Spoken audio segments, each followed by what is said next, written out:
Hey guys, it's Amy at Zoe back, and I'm sorry for the whole kind of darkness thing, but it's already dark, it's Halloween, and I'm hiding from trick-or-treaters, which I probably should turn the light off, but I'm gonna try to get this film first. I forgot to buy candy, so yeah, I'm a bad person. I didn't mean to, it was just everything kind of got away from me this week. So I'm trying to do my wrap up here of the end of October because November 1st starts in a few hours, and I will then be well, by the time this goes up, it'll be November 1st. But you know what I mean. Like, I'm trying to prepare. Look at my kitty on a... Look at this. I love my shirt. Anyway, I got a lot of compliments on it today. So that was my costume or whatever. Anyway. So we're just gonna go through this. This is my second wrap up. But I want to do kind of say that I do have some vlogs from Cozy Reading Night, as well as Dewey's 24-hour readathon. So if you want to look at those, as well as my first part of the month. I do want to kind of wrap up here the autumn readathon, as well as Victober, because now October is done, and I've read probably as much as I'm going to read in Victober stuff. So really quick, Victober went really well. I think for the whole month, I read 5 books, and I got partway through a short story collection, so I didn't quite read as much as I wanted because I didn't get that short story collection done, but I did read an extra book than I anticipated. Now, I did not read one book that I would plan to. I switched actually one out with that because turns out one of the things that I thought was a spooky read turned out it was really more a thriller, so I needed to put something else in there, so I changed out my challenges. So, you know, I didn't even think, should I go through and say which ones I read for what anymore? Does it matter? I don't know. I'm just going to tell you what I read, because again, I kind of wrapped up some of these earlier in the month, and I kind of want to talk about some of the other ones that I haven't got to yet.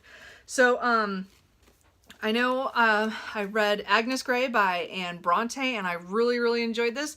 I mean, I gave it a 4-star, but it was slow in the beginning, but I really liked the middle to the end, and I really liked the way it wrapped up. It was really sweet, and I probably will read this at some point, or at least the parts I like.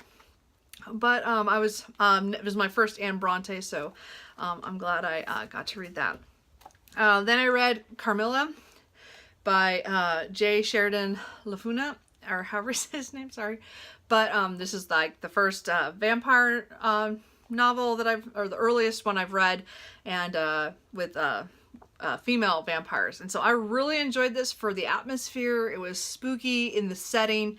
I think the plot was it's kind of okay, but overall I gave it a 3, but I'm glad I read it, because again, it's another source material that I didn't know about. That, I mean, again, I've read a lot of vampire novels over the years, so it was really great that I finally got to read this.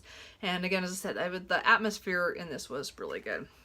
A book one I don't have a copy of here is The Rector by Margaret Oliphant. It was the first in her Carlingford series. A lot of the other booktubers and some of the hosts are reading like the number 4 book of that, Mrs. Marjorie Banks or something like that. Anyway, so I thought I'd read The Rector because it was pretty short. It was my first Victorian read of the month, and it was okay. I didn't really like a lot of the themes of it. I did give it a 3. It wasn't horrible, but it was just kind of mediocre. I was like, it's okay. So I don't know if I'm going to read more of Mrs. Oliphant or not, because I was like, it's okay. It might have been just the stuff about it, or what it was about. It just didn't draw me in. The next one I read was, and you'll see in my vlogs from Cozy Reading Night and Dewey's 24-hour, was The Woman in White by Wilkie Collins. Now, this book was awesome. As I said, I love this book. It was surprising to me for a Victorian novel, how engrossed I got into this, and how I had no idea what was going to happen. I had no idea what the twists and turns were going to do. And I loved most of the characters that I was supposed to love, and hated the ones I didn't like, and all that stuff. It was really good, and it was just such a surprise. So I went into this because of the first chapter, thinking this was going to be more of a spooky, ghost read or something. I always thought that was what The Woman in White was. I must have been misinformed for many years. And so this is definitely a thriller or what they have, a sensation novel or sensational novel. Yeah, sensation novel. And I really enjoyed it. And it kept me engrossed all the way to the end. It was slower than like a normal, like for a thriller written nowadays. But I really enjoyed it. And I'm so glad I read him. And I'm really looking forward to reading more of him. So the second thing, the last thing I got that I just finished actually a couple of probably minutes ago is The Warden by Anthony Trollope. Now, I had heard about this on several of the channels on this series. This is the Chronicles of Barchester. And as I said, I'd never read anything by Anthony Trollope, so I was not sure what I wanted to read of his, but I thought, well, if that's a good series, everybody talks about that series, so why don't I just start with the beginning? Well, I'd already purchased it and got it before I really heard that people were like, well, it's not really a good book. Like, it's not, most people don't like the first book. They like the subsequent books. So I was kind of like, crap, I already bought the book. And actually, it was slow going at the beginning, but not any more slower than some of the other Victorian novels. There were some chapters in here, I'm gonna say, I think it was chapter 14, that was completely extraneous. We did not need that, and even there's like pages where I could have just cut out. I wish I was an editor and could just go, nope, you don't need that, nope, you don't need that. But I think overall the story arc itself went really well, and I really enjoyed that. So anyway, I gave this, it's more of a 3.5. Again, I only put a 3 on Goodreads. I might change it up to a 4 if I think about it a little bit more. But right now it's kind of on the 3.5 spectrum. But I look forward to now continuing on with Barchester Towers. And again, I have Dr. Thorne as well. So but maybe not right away. I need a little break from that. So that's what I finished for Victober. Okay, sorry about that. My brother texted me, and he had some things for me that my parents dropped off. They just got back from a trip, and because my dad had called me and said, hey, did you get your wine? And I'm like, wine? What wine? And my brother just hadn't been home yet, so I did get it. It's no big deal. It's just, but, I was kind of hoping to get that wine. So I have really bad lighting issues here. I mean, what can I do when it's dark? I don't know. Me and my glasses. Anyway, sorry about that. So anyway, so we're just going to continue on here. Anyway, so autumn readathon. So I didn't read quite as much as I wanted. I think I read just about like 750 pages, and I only finished 2 of the things that well, technically I finished 3 things, but one of them wasn't even on the list. And then I read 2, but didn't finish them during that time. So I don't know. Anyway, so, but what I'm gonna, share. The first one that I finished, well, not the first one, but one of the ones I finished was When the Scot Ties the Knot by Tessa Dare. This is the historical fiction prompt from the Autumn Readathon. So this is number 3 in the Castles Ever After series. I've enjoyed all of them. This is not my favorite. This is like, as I said, I like the other 2 a little better than this one, but it was okay. Like I got it. It was fun. It got better near the end.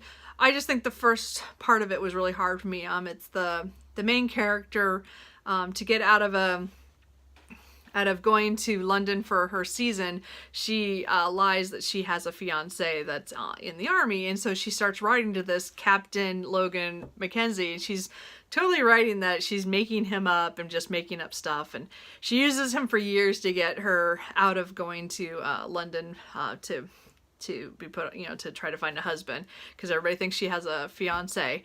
And turns out there was somebody in the army who had that name who kept getting her letters. So the beginning was just kind of hard for me because there was a lot of lying and blackmail, and I don't know, it was just hard. But the characters got better as they grew on you, so it kind of started making sense, things that happened. But it was a harder book for me to get into than the other 2. It was okay. It's just, not as good, but I did enjoy that. So that was one of the ones I read. The other one is one I actually listened to in the car. So, and I did mention this on my Finally Fall tag video, but that was The Woman in White by Susan Hill, and I really enjoyed this as an audiobook. It was really spooky. Narrator did a really good job. I wish I could remember who narrated. I'm sorry, I forgot to write that down. I'm going to try to get better about writing down the narrators, because in the next, for Nonfiction November, I'm going to be doing a lot of audiobooks in my car when I'm going back and forth places. So I want to make sure I get those. So I'll be better about that next month, I promise. But I got this on Audible when it was on sale sometime during this month, and so I really enjoyed it though. It was very spooky. I think it was definitely something I'm glad I listened to in my car, that I was safe in my car as I was driving to and from work for the week that I listened to this. So I really enjoyed it. I mean, again, it wasn't very long. I don't even know how long it was now. It was like 5 hours or so. It was a short audiobook, but I enjoyed it, and I'm glad I took a chance on that. I just thought it was, not everybody, I guess, has liked it, but I kind of liked it. So those were two that I actually said I was going to read for the autumn readathon. And then I also finished, which is a book that I had from quite a while ago, and that was, you can barely see it, I'm sorry, The Complete Persepolis by Mary Jane Satrapy. And this graphic novel, memoir graphic novel, was extremely hard to read. I think it was very poignant. I really did like it. I didn't love it because it was really hard. I could only read, 20, 30 pages at a time, and then I had to put it down because it got so much. And I'm not saying that was, anyway, it was really just a hard-hitting book. I think it was not the author's, I think she was going for hard-hitting. So I think she did what she was supposed to do. You can't just sit there and burn through it. It took me many weeks to get through this, and I'm glad I got it done. I liked the first part, so this is both volumes of the graphic novel. I liked the first volume when she was younger better for some reason. That was more hard-hitting for me. I enjoyed that part better, I guess. But maybe because I read that slower or earlier, I don't know. But I did like that. So I did get that done. So then the couple books that I did not complete, I was reading Elizabeth Gaskell's Gothic Tales from Victober. And actually now I'm not sure what, maybe The Woman in White was for a different challenge. I can't remember what challenges. Sorry, I have to start writing this stuff down. And with my no computer situation here, well, my really ancient computer situation, I don't have as much stuff written down. I gotta do better notes this next couple months. Anyway, we're working on it. But this is one I had for Victober. I did not complete it. I actually only read about 60 pages. I'm in the middle of the third short story, and which is a little longer than the other one. It's more of a novelette or something. It's pretty small, but they're just so hard to read. The structure, the way that the narratives are structured, I'm not in love with them. So, and I know that these are very different from her novels, and now I'm really wishing I'd picked up one of her novels for Victober rather than this. But I live and learn. I'll pick up one of her other novels at some point. I just did not get to it. So I'm still working on this, and I hope to get back to it at some point.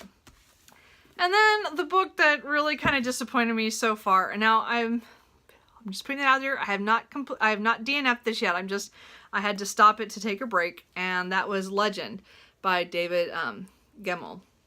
So I'm sorry, Neil. One of my subscribers, Neil Walker, recommended this. I'm just not falling in love with it. I'm halfway through.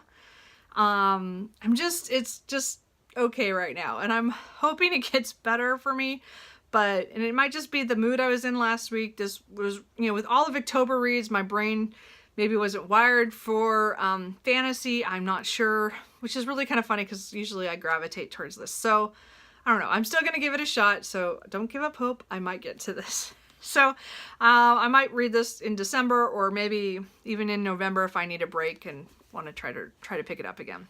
So that is everything that I read in the second half of October, as well as kind of a refresh on all my Victober reads. So anyway, did you guys have fun in Victober? I really enjoyed it. Did you have fun doing the autumn readathon, cozy reading night, Dewey's 24-hour?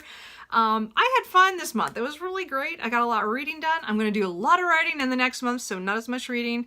So we'll see how that goes. So anyway, I will see you guys all later, and hope everything's good.